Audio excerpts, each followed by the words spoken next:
retour avec les capsules historiques. Ce matin, nous allons parler des petites écoles de rang. Et ça me fait plaisir de vous présenter Richard Sauvé, qui, avec ses invités, vous traitera de ce sujet fort intéressant pour tous les Montvalois et Montvaloises. Je continue à rencontrer des enseignantes qui ont travaillé tellement dans le passé, puis de nos jours, ben là, ils travaillent énormément sur leurs beaux souvenirs. J'ai tout près de moi Dorothée Bouvier-Martin, puis à ma droite, ici, Rolande Brassard, qui ont des mémoires, les deux, phénoménales, qui vont pouvoir nous raconter plusieurs anecdotes, mais aussi des précisions, parce que parfois, on commence à raconter et à parler du passé, puis on oublie que oui, c'était comme ça que ça s'est passé. Tantôt, Mme Charon qui a quitté, qui a dit, c'est pas un proverbe chinois, mais sans rouleau, pas d'école. S'il n'y avait pas de bons rouleaux pour bien aplatir, ben les gens ne se rendaient pas. Ils ne se rendaient pas à l'école, il y avait de la neige jusqu'à la ceinture. Donc c'est beau de voir les efforts que ça leur demandait aussi. C'était pas si facile que ben, si on compare à aujourd'hui. Je m'en vais voir d'autres rangs, d'autres petites écoles de rang, et je vais demander à Dorothée de la laisser aller dans un de ses beaux souvenirs. C'était dans le coin de... L'école du rang Saint-Jean-Baptiste. Ah, Saint-Jean-Baptiste, c'est ça. Qui s'appelait l'école numéro 4. La première était située au coin du rang Saint-Charles et Montépaiement. J'ai pas connu cette école-là, mais elle n'a pas duré très longtemps. Une autre a été construite à peu près au même endroit, mais un petit peu plus loin. Celle-ci a été construite vers 1895, à ce qu'on me dit. Cette école-là n'a pas duré jusqu'en 1937 à peu près.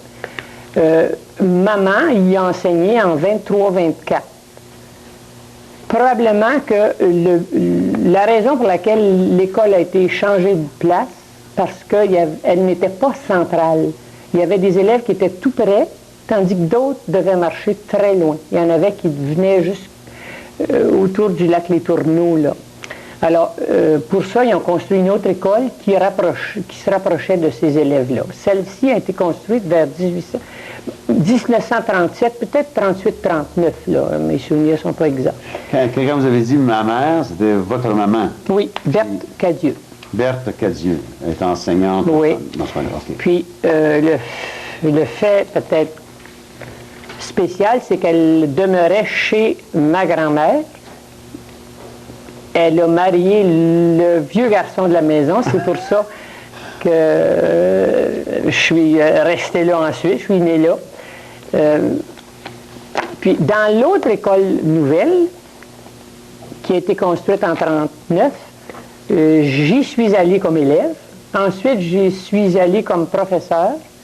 J'y avais remplacé ma sœur, qui était Janine Bouvier, qui, elle, avait remplacé maman, qui était, dans ce temps-là, Madame Bouvier.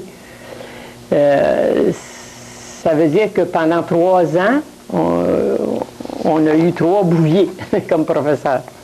Aussi, j'ai 2 tantes qui avaient enseigné à la première école, Sylvia Bouvier et Léonie Bouvier. Ça fait une histoire de famille. Ça fait presque, oui. Il y avait pas mal de gens dans ça. Oui. Je vais aller à un petit détail peut-être dans les écoles. Est-ce qu'il y avait un congé scolaire spécifique ou c'était comme de nos jours ou réellement non, ils suivaient... Non. Les congés étaient des congés de jours fériés, surtout. Peut-être le congé de l'inspecteur, de M. le curé. Il n'y avait ni journée de planification, ni journée flottante dans ce temps-là.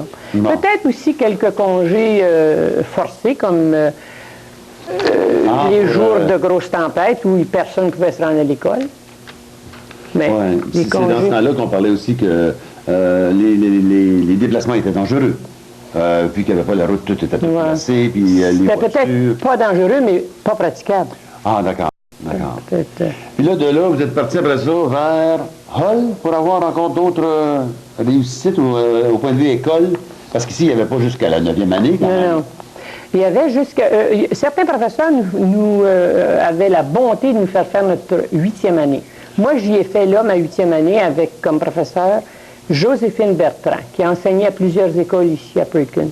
Ça, c'est privé, ça? Non, c'était avec les élèves du primaire, mais elle nous faisait, disons qu'elle n'était pas obligée de le faire. Elle le faisait gratuitement parce que, non, elle a devait enseigner jusqu'en 7e année. Ensuite, on s'en allait à l'école normale, à Hall. C'est là que vient le mot chouchou? Ah, peut-être. Je vais aller vers Mme Brassard. Vous aviez connu une autre école de rang. Oui, l'école de la Montée-Beauchamp, qui a été construite en 1898. Au début, elle n'était pas située où elle est présentement, parce qu'elle existe encore aujourd'hui. Elle était vers le bout, le premier bout du rang de la Montée-Beauchamp, à l'emplacement où se trouve aujourd'hui la maison de M. Jean-Marc Charette. Plus tard, un peu plus tard, elle a été transportée là où elle est actuellement. Elle existe encore aujourd'hui, puis c'est la maison de Mme Pauline Carrière qui demeure là. L'école a été rénovée. La partie où était l'école est encore là. Et puis, là où était le corridor, on appelait ça le corridor, où les élèves accrochaient leurs vêtements, c'est son salon. Puis, l'école est exactement comme elle était, excepté qu'elle est divisée présentement. Et puis, les premiers, Mme de Rainville, que beaucoup de gens connaissent aujourd'hui, a enseigné cette école-là. Puis, elle faisait faire des petits jardins à ses élèves. Et puis, elle enseignait aussi l'artisanat aux filles, le crochet, le tricot. Et puis, beaucoup de gens de cette époque-là qui vivent encore aujourd'hui nous parlent de ce moment-là. Dorothée me glisse à l'oreille que c'était parent avec vous. Oui, c'était ma tante. C'était la sœur de ma mère. Puis ma mère y a enseigné aussi à cet endroit-là, ainsi que la sœur de Mme Bouvier. Janine enseigne là. Plusieurs. Il y en a beaucoup que je pourrais vous dire, mais là, ça ne me vient pas à l'idée présentement. C'était-tu obligé de suivre la famille ou c'était simplement par intérêt ou ils disaient, bien là, t'es fille, tu vas être institutrice?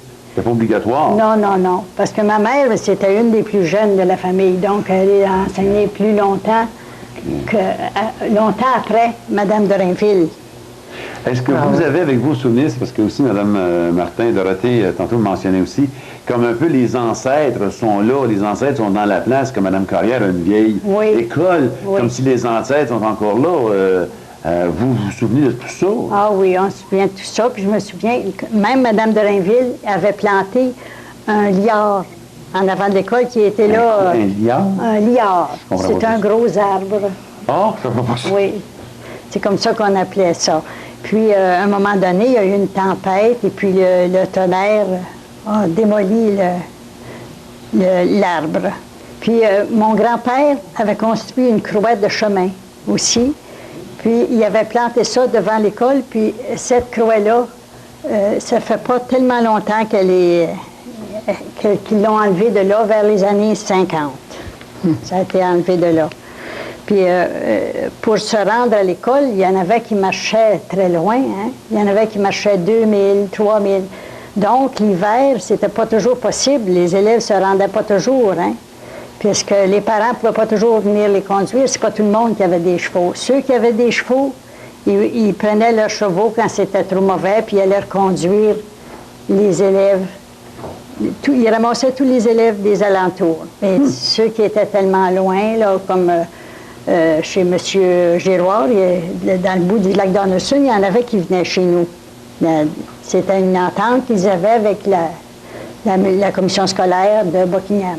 Parce que c'était plus près de venir à l'école de Perkins, donc ils venaient chez nous. Les Bélec aussi.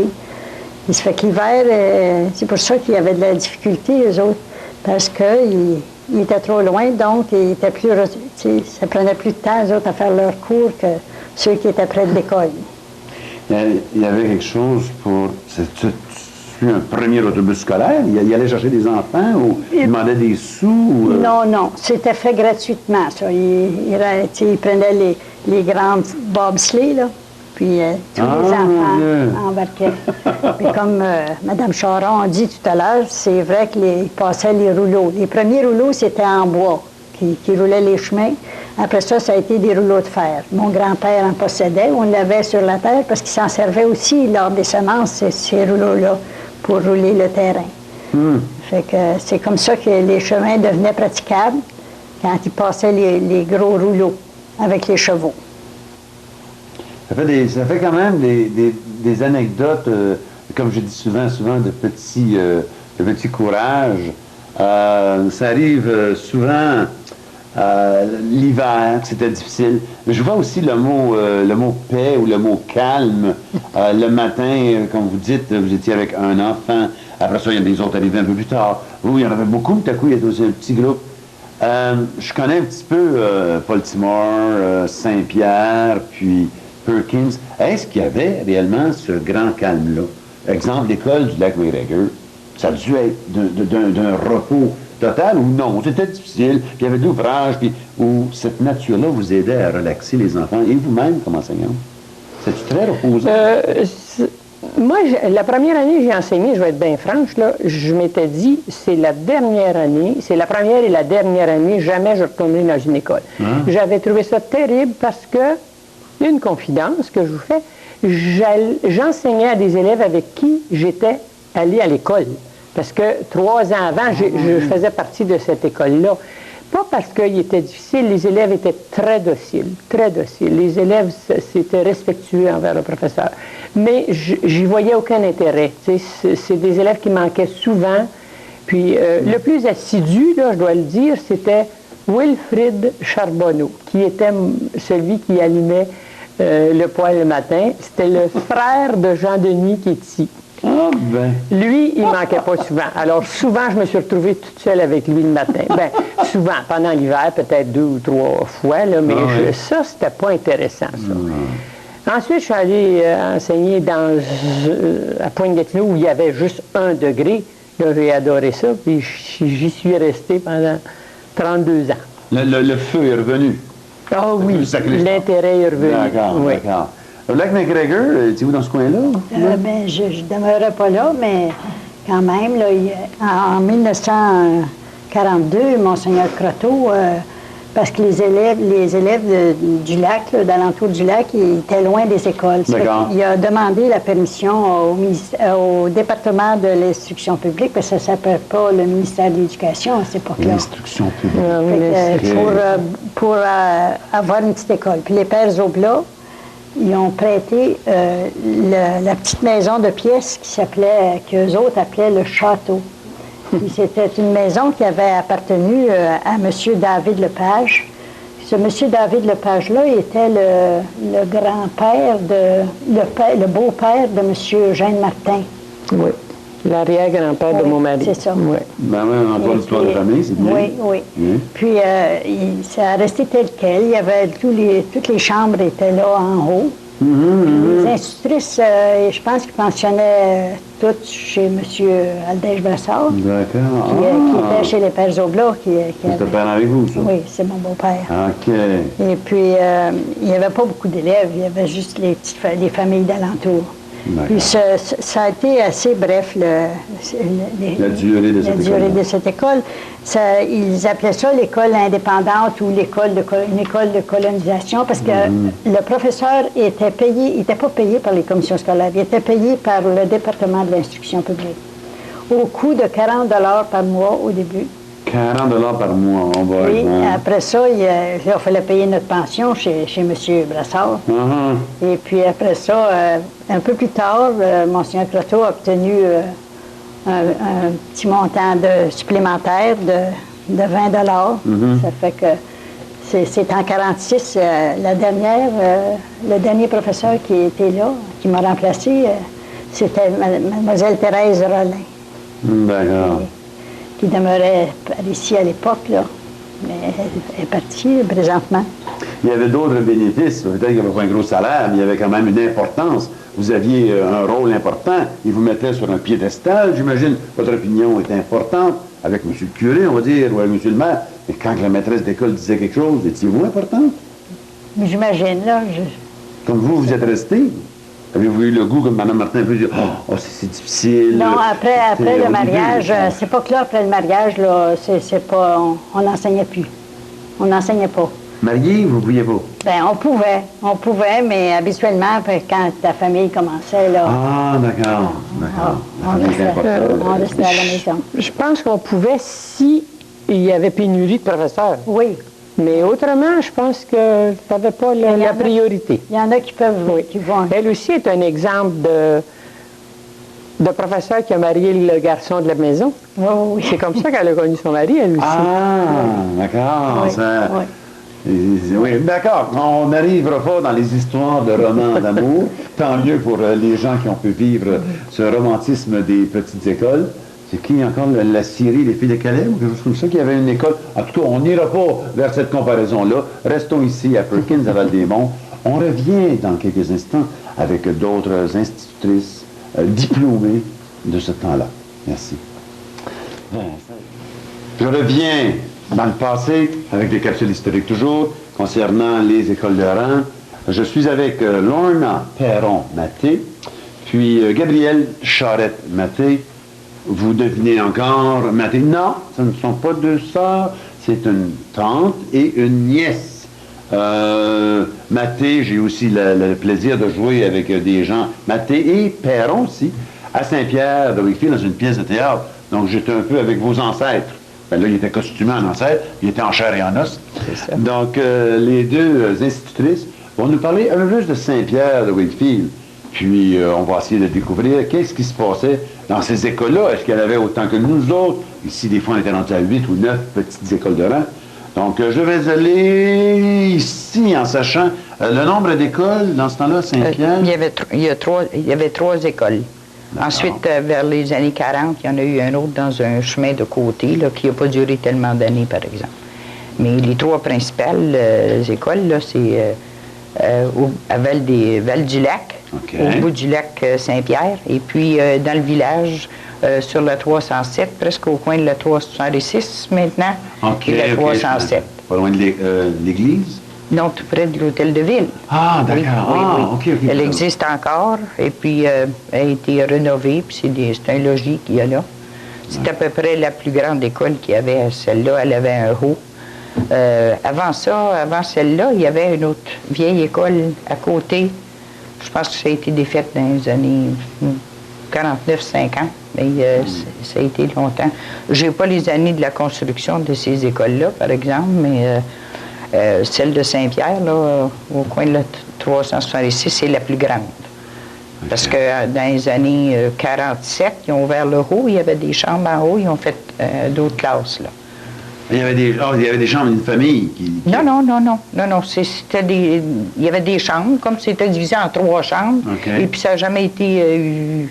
personne ne s'en est servi, seulement que nous autres, quand on allait à l'école, pendant l'hiver, les filles, on allait jouer en haut. Mais en l'an 47, là, ils ont ouvert ça pour une classe. Il y avait une classe. Parce qu'ils ont commencé à enseigner 8 et 9. Puis c'est là qu'ils enseignaient 8e et 9e. Gabi et moi, on est allés là en 47. D'accord. Oui. Ces 3 bâtisses existent encore ou on les voit plus? Oui. Les 3? Celle du McGregor aussi, là. Celle du McGregor, je pense plus que ce soit là. La petite école de Mme Lorrain qu'on dit, là, c'était... Gabi, elle a enseigné dans cette école-là aussi. Oui. L'école Durand, là, je pense qu'il appelait ça le rang Templeton dans le temps, ou le rang McGregor. D'accord. Oui. Gabi, là, vous parlez de... De Mme Maté, là, Gabrielle Maté, elle a enseigné un an. D'accord. La liste des enseignants de ce temps-là, est-ce que vous êtes resté là longtemps? C'était 5 ans, 10 ans comme contrat? C'était pas nécessaire? Non. Moi, à l'école Lorrain, j'ai enseigné 1 an. Ah bon? À l'école...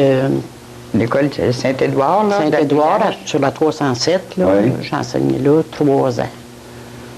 Après ça, je me suis mariée, puis là, j'ai attendu bien des années avant de... Ah, d'accord, vous avez des enfants, puis en ce temps-là, ils revenaient près de leur famille la plupart du temps, d'accord. Là, vous êtes revenu pour un grand contrat, là, vous avez pogné 4, 5, 6 ans, en ce temps-là? Ah oui, quand je suis revenue enseigner, c'était en 60. À peu près, là, dans cette année-là. Oui. Là, vous avez J'ai fini en 86. J'ai terminé l'enseignement en 86. Ah, des beaux souvenirs. Ah, ben. Si on arrivait comme ça, juste comme ça, là, quelqu'un qui a pris sa retraite, parce que moi aussi, je me prépare lentement à ça, je disais, donnez-moi un beau souvenir. Ça se trouve facilement auprès des enfants, même dans les écoles de rang. Il y avait des beaux souvenirs, il y avait des... Mes plus beaux souvenirs, ça a été à l'école de rang, plutôt que dans les polyvalentes, là. Des grosses écoles. Oui. Parce que vous étiez la patronne de toute l'histoire, ou parce que les enfants étaient proches de vous? Ou, Les enfants étaient proches, ça travaillait bien. On enseignait, on n'avait pas de discipline. C'était pas de la discipline comme dans les dernières années, là. Les enfants étaient intéressés, puis Oui. Ça ressemble-tu aussi à votre côté aussi, là? Ah Les oui. beaux souvenirs, c'était ça aussi? Oui. Ben, moi, je n'ai pas enseigné longtemps. là. J'ai juste remplacé une institutrice. Mais dans les écoles, dans ce temps-là, il y avait du respect pour les professeurs. C'est pas comme les dernières années, là, je pense que... OK. Bon. Même le respect pour les objets ou pour Ah oui, les pupitres, ils non, ne marquaient pas, non. ils déchiraient pas de livres. là. Non. Pouvez-vous donner une petite liste des articles scolaires dans ce temps-là? Y avait-tu juste un crayon? On en a ici des vieux livres, des vieux livres, Oui. ça va parler. Ça, c'est juste un cahier, ça. Oui, On avait il y avait souvent... les petits cahiers à mine pour les jeunes qui commençaient à écrire pour les premières années. Les petits cahiers à mine qu'on appelle, là, oui, à 2 lignes. À 2 lignes. Oui, on appelait ça des petits cahiers à mine parce qu'on ne pouvait pas écrire à langue. Non, aussi, hein. une ligne, 2 lignes. Ah! Non, c'est pas Non, 2 lignes. non, 2 lignes. Enfin, c'est des feuilles mobiles, tout ça. Ouais, Il y en avait à pour 2 apprendre. lignes. Oui, ah, oui. mon Dieu, ça, c'est la lecture, je pense. Puis il y avait des ardoises aussi, les premières années que j'allais à l'école. Moi, les ardoises, mais après ça, ils ont dit que c'était pas trop... parce qu'ils effaçaient leurs ardoises, hein, puis où il y a les doigts, puis... mais après ça, ça a disparu, c'est les premières années. Là. Moi, je parle en 37. Il y avait chacun leur petit tableau, là, un petit tableau Ouais, personnel. Oui, une petite ardoise, oui. Ah. Oui. Mais il y avait économiser. des cahiers à part de ça, c'était plutôt Ouais. pour les mathématiques, hein? Mhm. Mais ça, Je fait me longtemps. souviens pas de ça, des Ça, enfants. c'était donné, ça, là, ou fait qu'il Oh paye? non, c'est chacun achetait son ardoise, puis si tu l'échappais à terre, elle était brisée, c'était fini. Il fallait acheter tes cahiers aussi. Il y avait comme une mine, c'était de la mine qu'on écrivait là-dessus. Ah. Oui, des ardoises. Avez-vous jamais vu ça? Non? Non, Ça, s'il y a quelqu'un qui a vu ça.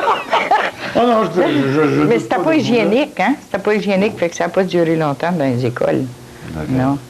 Mais ça, c'est pas vous qui vendiez ça non plus, là. Il fallait qu'il y ait un magasin. Ah oui, on achetait ça au magasin, pareil comme nos cahiers, puis tout ça. Les livres, ben, là, ça aussi, les livres, hein, on achetait nos livres, il n'y avait rien de fourni. Donc, l'encrier qui était là, puis C'est malheureusement, ça. il faisait Oh oui, un... avec la petite plume, oui, puis des fois, on faisait des barbeaux, hein? Là, il fallait qu'il recommence. Là. Ah oui, Il fallait c'est un ça. gros, comment est-ce qu'il appelait ça, là? Un Un barbeau? pâté. Un pâté. Un pâté, oh mon Dieu, j'ai dit ça. Un pâté, c'est vrai que c'est Oui, le bon mot. on dit barbeau, là, mais c'est un pâté. Ah, puis là, la Oui. jeune fille ou le jeune garçon devait recommencer tout ça. Oui, puis il y a d'autres choses. L'eau aussi, là, quand on allait chercher de l'eau, il fallait aller chercher ça au ruisseau. Avec une chaudière, il y avait une petite fontaine. Là, portative, là, avec une petite champlure après ça. Puis il allait chercher de l'eau dans un seau. Yeah. Puis là, non, après ça, il mettait ça dedans, dans une petite fontaine, puis on ouvrait la champlure pour avoir de l'eau. Mais en été, c'était chaud. Finalement, les dernières années, c'est venu, c'était rouillé. Là, c'était pas... Il fallait avoir bien soif pour vouloir boire de ça. Mais après ça, mais ils ont arrêté d'aller chercher au ruisseau. Ils allaient au magasin chez M. Desiel, puis dans le temps de ses parents qui ont acheté le magasin Desiel, ils allaient à la cuisine là, chercher de l'eau, la chaudière d'eau. Ah, OK, ça, c'est la famille des charrettes, ça. Oui, qui avait acheté le magasin Desiel, qui a brûlé il y a pas très longtemps. Là. Oui, d'accord. Oui, c'est ça, oui. c'est là que c'était. Ah. Oui. Étiez-vous obligé d'être haut placé pour devenir enseignante? Ou est-ce que des gens aussi pouvaient venir d'un milieu rural ou pauvre? Il fallait absolument... Je ne dis pas que vous étiez riche, là. Non. Ou que les parents étaient riches. Mais c'était-tu obligatoire dans ce temps-là ou non? Non. Ceux qui voulaient enseigner allaient à l'école normale, prendre le cours. C'était pas obligé de connaître quelqu'un, ces histoires Non. de mon oncle, Non. Bon, d'accord. Non. Puis des fois, ben, s'ils ne trouvaient pas quelqu'un, tu sais, je sais pas s'ils mettaient ça dans les journaux dans le temps. Mais tu sais, comme les demoiselles Buteau sont venues de Lévis pour venir enseigner. Mais celle qui a enseigné le plus longtemps à Saint-Pierre, c'est Mlle Charlebourg. Elle venait de Montebello. Elle a enseigné à mes tantes. Charlevoix. Mademoiselle Charlebois, puis c'est elle qui a, quand j'ai fini l'école à Saint-Pierre, c'était elle qui était là. Elle enseignait des années, puis des années, des années. Pouvez-vous me donner un horaire, l'horaire d'une journée ou d'une semaine en gros? C'est vrai qu'il y avait toujours, exemple, catéchisme à 9 heures, mathématiques à 11 heures, puis à 3 heures, c'était de l'heure des hormones. C'est-tu vrai, ça? Qu'on suivait presque... Oui, 9 heures.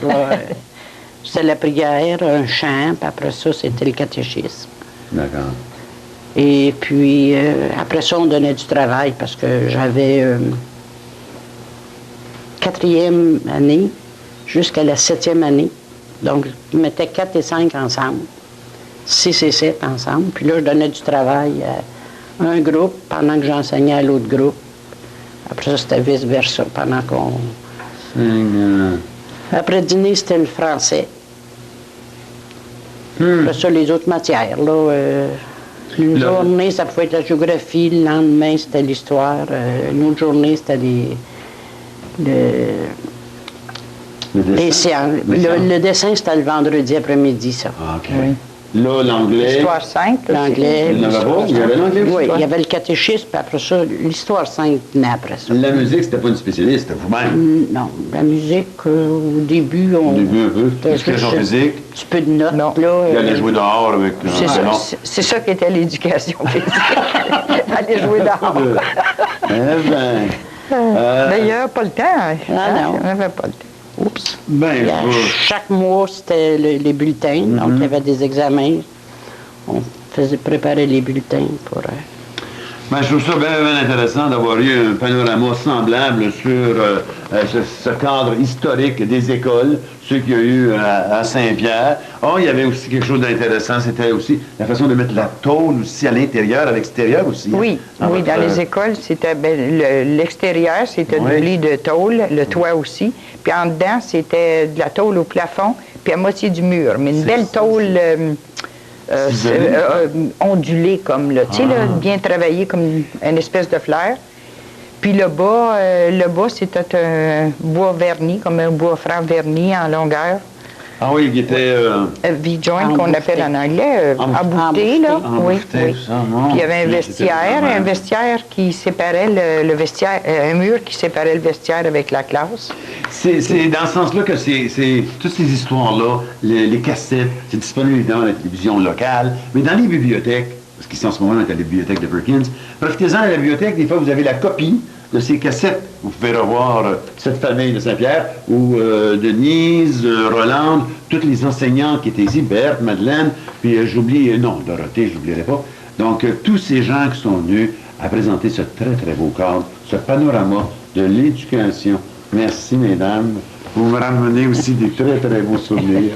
À très bientôt pour d'autres capsules historiques avec cette aventure, Jean-Denis Charbonneau, pour aller encore plus loin, pour bien connaître notre passé.